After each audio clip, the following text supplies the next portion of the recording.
Chapter 45. The Last Words of Captain Nemo.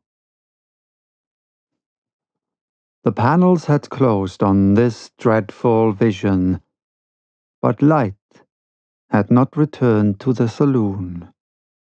All was silence and darkness within the Nautilus.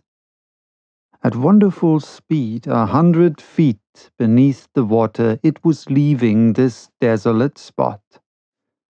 Whither was it going? To the north? Or south? Where was the man flying to after such dreadful retaliation?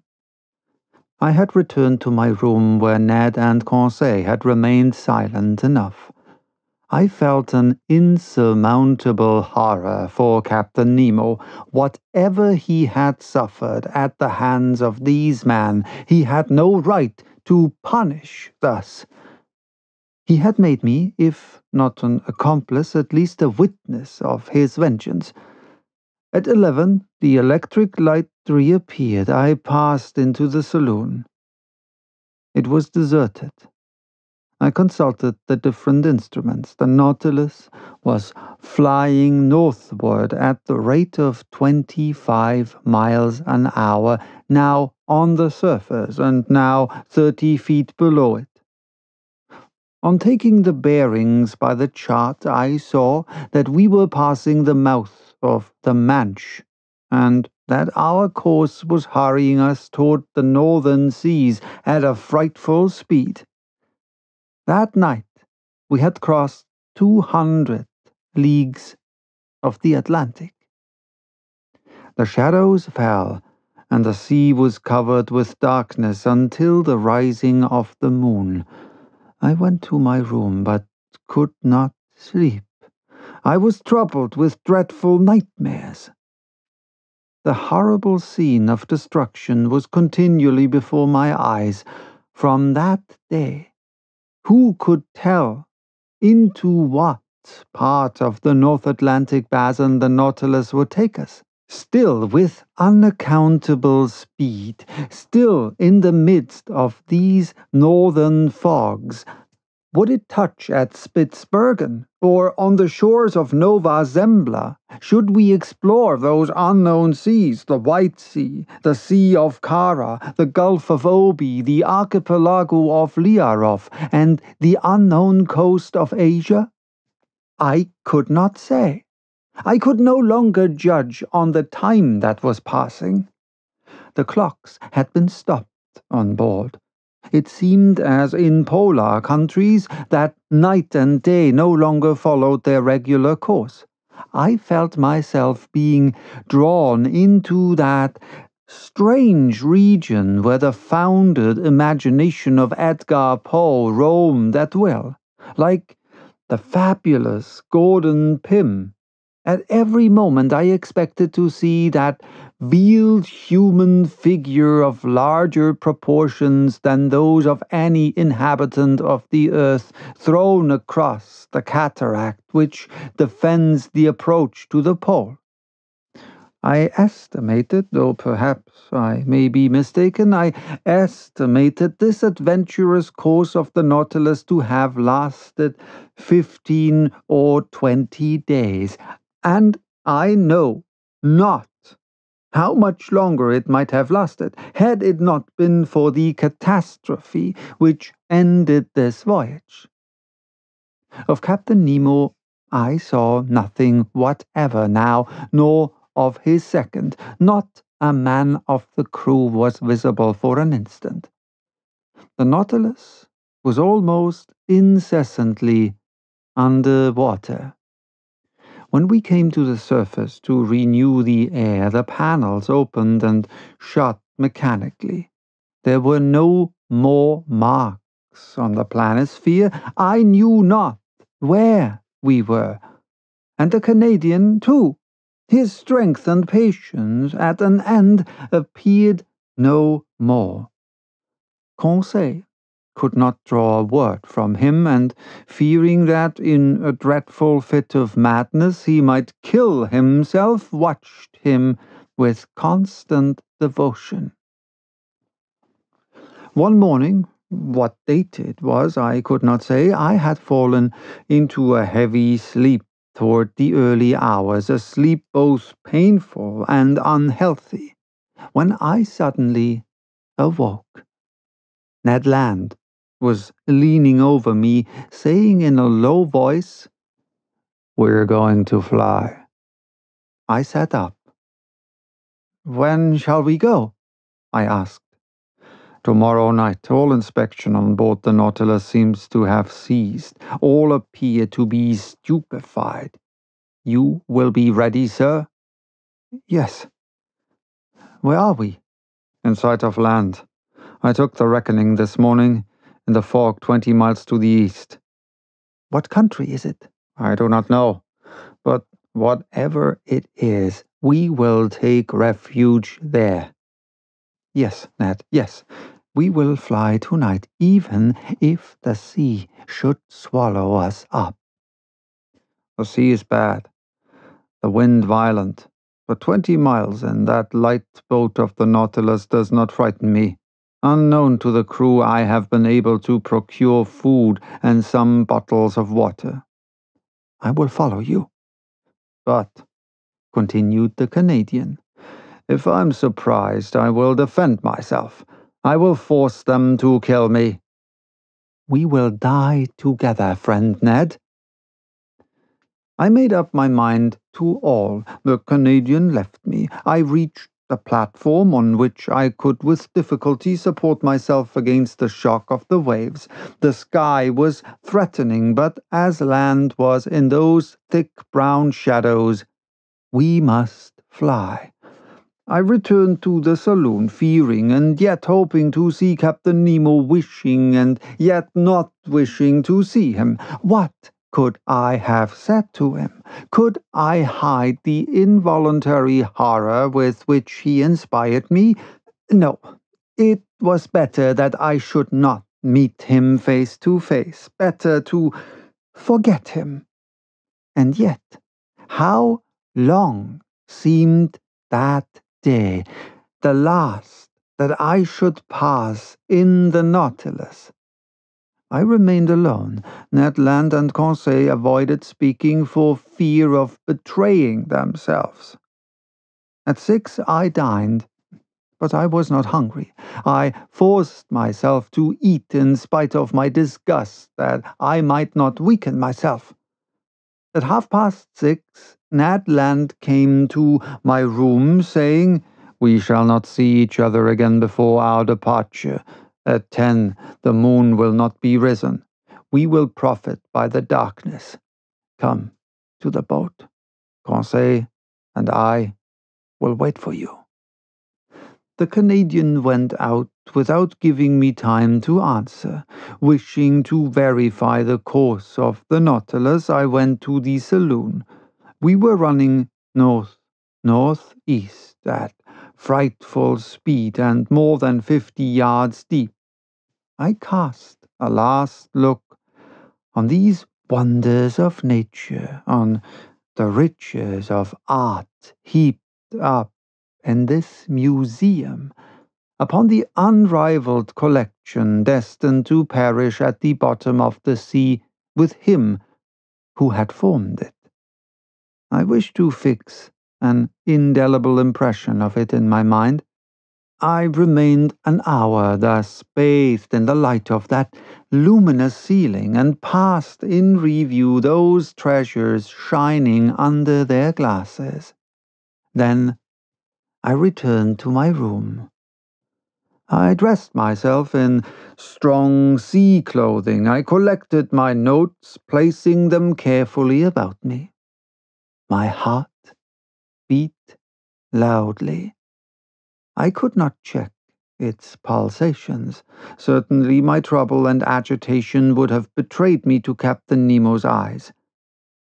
What was he doing at this moment? I listened at the door of his room. I heard steps Captain Nemo was there. He had not gone to rest. At every moment I expected to see him appear and ask me why I wished to fly. I was constantly on the alert. My imagination magnified everything. The impression became at last so poignant that I asked myself if it would not be better to go to the captain's room, see him face to face, and brave him with look and gesture. It was the inspiration of a madman. Fortunately, I resisted the desire and stretched myself on my bed to quiet my bodily agitation. My nerves were somewhat calmer, but in my excited brain I saw over again all my existence on board the Nautilus, every incident, either happy or unfortunate, which had happened since my disappearance from the Abraham Lincoln. The submarine hunt, the Torres Straits, the savages of Papua, the running ashore, the coral cemetery, the passage of Suez, the island of Santorin, the Cretan diver, Vigo Bay, Atlantis, the iceberg, the South Pole, the imprisonment in the ice, the fight among the polyps, the storm in the Gulf Stream, the Avenger, and the horrible scene of the vessel sunk with all her crew. All these events passed before my eyes like scenes in a drama. Then Captain Nemo seemed to grow enormously, his features to assume superhuman proportions. He was no longer my equal, but a man of the waters, the genie of the sea. It was then 9:30. I held my head between my hands to keep it from bursting. I closed my eyes. I would not think any longer. There was another half-hour to wait, another half-hour of a nightmare which might drive me mad. At that moment, I heard the distant strains of the organ, a sad harmony to an undefinable chant, the wail of a soul longing to break these earthly bounds. I listened with every sense, scarcely breathing, plunged, like Captain Nemo, in that musical ecstasy which was drawing him in spirit to the end of life. Then a sudden thought terrified me. Captain Nemo had left his room. He was in the saloon, which I must cross to fly. There I should meet him for the last time. He would see me, perhaps speak to me. A gesture of his might destroy me. A single word chain me on board. But 10 was about to strike. The moment had now come for me to leave my room and join my waiting companions. I must not hesitate, even if Captain Nemo himself should rise before me. I opened my door carefully, and even then, as it turned on its hinges, it seemed to me to make a dreadful noise. Perhaps it only existed in my own imagination. I crept along the carpet, avoiding the slightest sound which might betray my presence. I was at least 5 minutes reaching the door. At the opposite side opening into the library. I was going to open it when a sigh from Captain Nemo nailed me to the spot. I knew that he was rising. I could even see him, for the light from the library came through the saloon.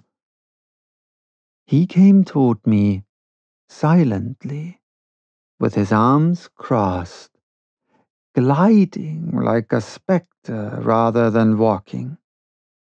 His breast was swelling with sobs, and I heard him murmur these words, the last which ever struck my ears. Almighty God, enough, enough! Was it a confession of remorse which thus escaped from this man's conscience? In desperation, I rushed through the library, mounted the central staircase, and following the upper flight, reached the boat.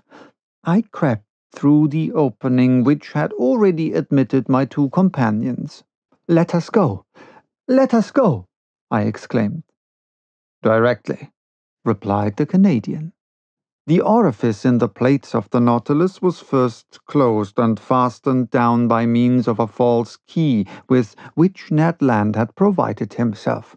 The opening in the boat was also closed. The Canadian began to loosen the bolts which still held us to the submarine boat.